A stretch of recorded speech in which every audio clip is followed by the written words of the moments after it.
Salam alaikum, Bisem Yesua Hamasiah, salam sejahtera di dalam nama Tuhan Yesus Kristus. Bersama saya Pendeta Henry Tandianta MPS. Cepat saja ya Bapak Ibu Saudara ya, saya akan ada pelayanan soalnya. Siapa yang bisa mengampuni dosa? Bapak Ibu Saudara, kalau Anda ditanya siapa yang bisa mengampuni dosa, yo? Yang bisa mengampuni dosa ya cuman Tuhan, cuman Allah gitu ya. Siapa yang ngajarin gitu? Ya.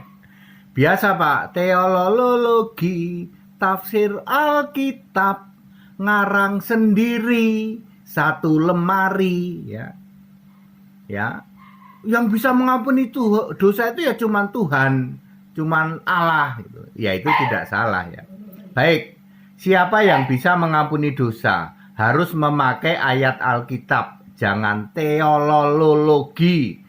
Tafsir ngarang bebas, satu lemari. Yang bisa mengampuni dosa adalah satu, Tuhan huruf besar semua Yahweh. Di dalam Keluaran 32 ayat 33, orang yang berdosa kepadaku, nama orang itu akan kuhapus dari kitabku. Kitabku maksudnya kitab kehidupan milik Yesus anak domba di dalam Wahyu 21 ayat 27. Jadi siapa yang bisa mengampuni dosa? Tuhan Yahweh.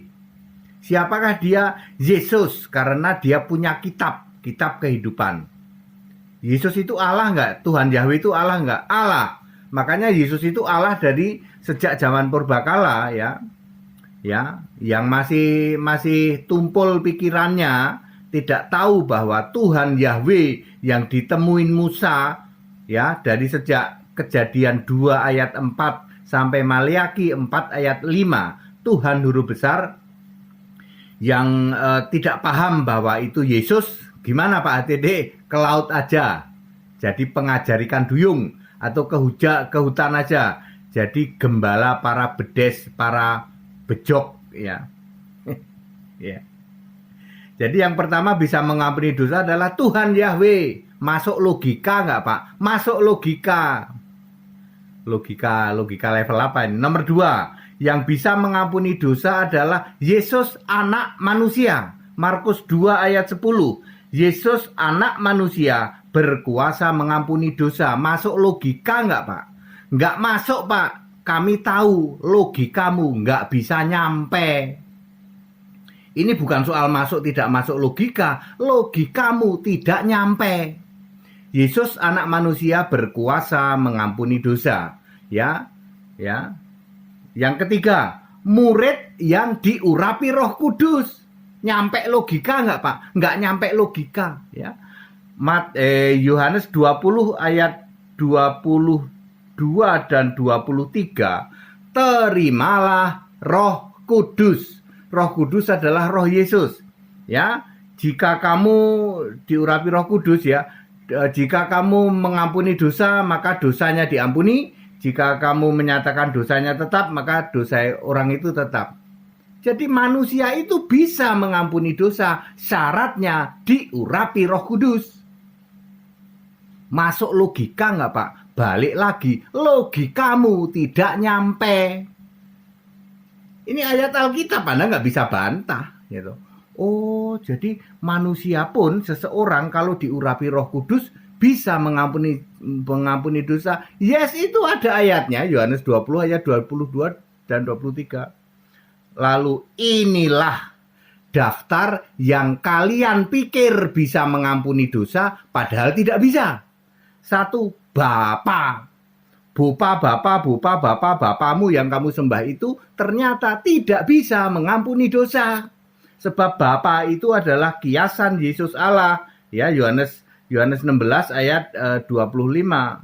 Ya, yang jadi Allah itu Yesus, bukan Bapa. Yesus yang manusia, Allah jadi manusia namanya Yesus. Di surga ada Allah yang roh namanya Yesus juga. Tidak mungkin Yesus doa kepada Yesus, jeruk doa pada jeruk. Makanya Yesus memakai Bapa sebagai kiasan dirinya sendiri, roh yang di surga.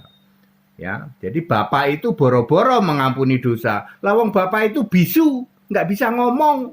ya, di dalam Yohanes 5 ayat 37. Yang kedua, yang tidak bisa mengampuni dosa padahal kalian pikir bisa adalah Allah Tritunggal Maha Sesat, ya. Allah Tritunggal berbiji tiga biji, 3 kepribadian, Bapa, Anak, Roh Kudus yang kalian pikir Maha Kudus, ya. Ternyata Maha Sesat, yaitu iblis bapamu itu, ya. Lalu Tuhanmu adalah hantu karena Tuhan masih sujud pada Bapa, ya. Tidak pernah ada Tuhan masih sujud, itu hantu sujud pada iblis, ya. Ya, kemudian Roh Kudus yang kalian bilang Roh Kudus adalah roh setan yang bentuknya seperti katak di dalam, aduh aku agak lupa ini, kemungkinan Wahyu 16 ayat 13 atau ayat 14. Kalau salah tolong dikoreksi, ya. Roh setan yang bentuknya seperti katak, ya.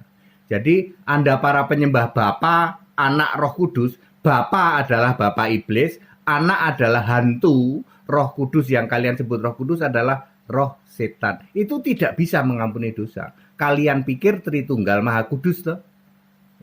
Yang ketiga adalah Allah tipe X.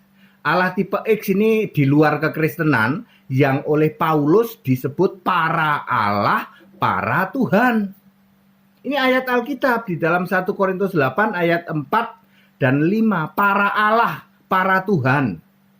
Ya, Paulus ini pernah menginjil ke Arab selama 3 tahun. Galatia 1 ayat 17. Dia tahu di Arab itu banyak para Allah, banyak para Tuhan. Itu Allah dan Tuhan yang tidak berdaya, nggak bisa mengampuni dosa. Bentuknya berhala. Ya, makanya Paulus menyebut para Allah, para Tuhan. Banyak Tuhan, banyak Allah. Di dalam 1 Korintus 8 ayat 4 dan ayat 5 dialah berhala. Lalu Paulus memperkenalkan Allah yang esa, yaitu Yesus Kristus. Di tanah Arab tuh. Allah tipe X ini tidak bisa mengampuni dosa. Astagfirullah. Pendeta HTD sangat simpel menjelaskannya. Ya. Ya. Allah itu roh. Kalau Allah tipe X ini zat, ya, berwujud, ya. Makanya di dalam penyembahan mereka harus menghadap ke Allah yang berwujud itu, ya. Makanya mereka ada rumah Allah, rumah Allah, Allahnya huruf kecil, rumah para Allah, ya. Rumah berhala lah, yang dulu ratusan berhala itu kan, ya. Ya, disisain berapa? Sampai sekarang, ya. Ya. Ya, sampai sekarang masih dipuja-puja, ya, katanya begitu. Bapak Ibu Saudara, very clear. Jadi mindset-nya harus dirubah, ya. Ternyata yang bisa mengampuni dosa itu Allah, betul. Allah itu siapa? Yesus. Dulu ya, Yesus manusia juga bisa mengampuni dosa. Ya, karena Yesus manusia sudah tidak ada, sudah naik ke surga. Kita pun bisa mengampuni dosa, tapi syaratnya harus terimalah Roh Kudus, diurapi oleh Roh Kudus. Manusia itu boleh mengampuni dosa. Ini ayat Alkitab. Ya. Roh Kudus itu siapa? Roh Yesus.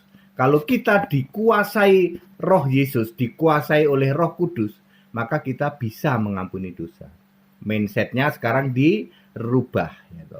Daripada kalian punya mindset, Bapakku bisa mengampuni dosa. Allah Tritunggal bisa mengampuni dosa. Allah Yat, Allah yang para Allah, para Tuhan di dalam 1 Korintus 8 ayat 4 dan 5 itu bisa mengampuni dosa. Dirubah mindset-nya. Kita bisa mengampuni dosa kalau kita diurapi Roh Yesus.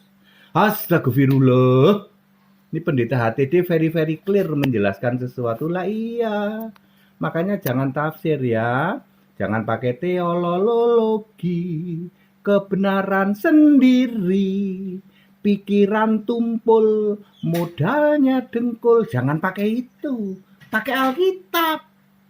Segala hormat kemuliaan untuk Yesus Kristus, satu-satunya Allah yang benar. Ikut sekolah Alkitab biar smart, pinter, sesuai dengan Alkitab. Ya, jangan ngarang bebas, ya. Era ngarang bebas teologi sudah tereliminasi. Stop. Ya, demikian pula mindset Anda harus dirubah, ya. Tentang Allah, tentang Tuhan, tentang dosa, tentang surga, cara masuk surga harus dirubah. Itu Alkitab itu very clear, dan Alkitab apa? Satu-satunya kitab suci. Allah yang satu hanya menurunkan satu kitab suci. Tidak mungkin Allah menurunkan lebih dari satu kitab suci. Tidak mungkin Allah menurunkan lebih dari satu agama. Agama itu cuman Yahudi. Dan Yahudi sudah almarhum agama Yahudi. Allahnya sudah dibentuk jadi manusia. Taurat yang sebagai tiang keagamaannya sudah batal. Sekarang masuk di dalam era orang percaya. Ya, hari gini jangan ngomongin orang beragama. Sudah lewat, ketinggalan kereta. Hari gini harus ngomongin orang percaya. Diselamatkan itu karena iman, karena percaya, bukan karena beragama. Segala hormat kemuliaan untuk Yesus Kristus, satu-satunya Allah yang benar. Haleluya, amin.